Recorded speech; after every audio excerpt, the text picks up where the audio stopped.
La bomba esplode. È appena successo. Nessuno se lo aspettava. Questa notizia sta facendo scalpore sul web. Mio Dio, ha colto tutti di sorpresa, nessuno si aspettava questo evento inaspettato. Questa sera abbiamo una notizia di mercato scottante che sta tenendo tutti con gli occhi aperti. Per le informazioni che abbiamo da condividere con voi oggi, come sempre, amici, lasciate un like su questo video, perché in questo modo aiuterete YouTube a notificare a più tifosi del Napoli questa notizia fresca fresca. E non dimenticate di rimanere sintonizzati fino alla fine per capire tutti i dettagli di questa notizia. Con l'avvicinarsi della finestra di trasferimento, il nostro club, sotto la guida di Aurelio De Laurentiis, non ha fatto mistero del suo interesse per il talentuoso attaccante come possibile sostituto del nostro amato, Victor Osimhen.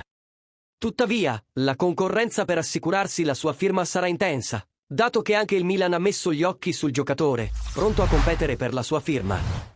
L'edizione odierna del prestigioso Corriere dello Sport ha dedicato particolare attenzione all'incontro che deciderà il destino di Giménez, e la sorpresa è che una donna avrà un ruolo di primo piano in questa decisione.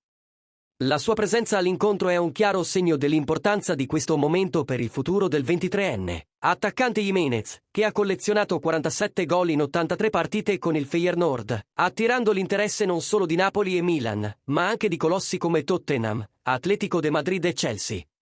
Nato a Buenos Aires, ma con cittadinanza italiana grazie ai nonni materni, ha scelto di rappresentare il Messico a livello internazionale, rendendo la sua carriera ancora più affascinante. L'incontro decisivo è previsto per il 19 maggio a Rotterdam, dove si riuniranno 5 persone: Giménez, il padre Mari El Douai, l'amministratore delegato Dennis Theo Wise, il presidente T.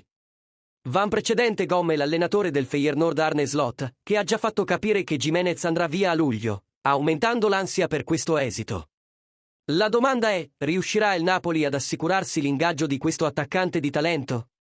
Condividete la vostra opinione nei commenti qui sotto, e non dimenticate di mettere mi piace a questo video e di iscrivervi al nostro canale per non perdere nessuna notizia su Napoli.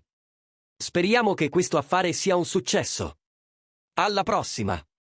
Forza Napoli sempre!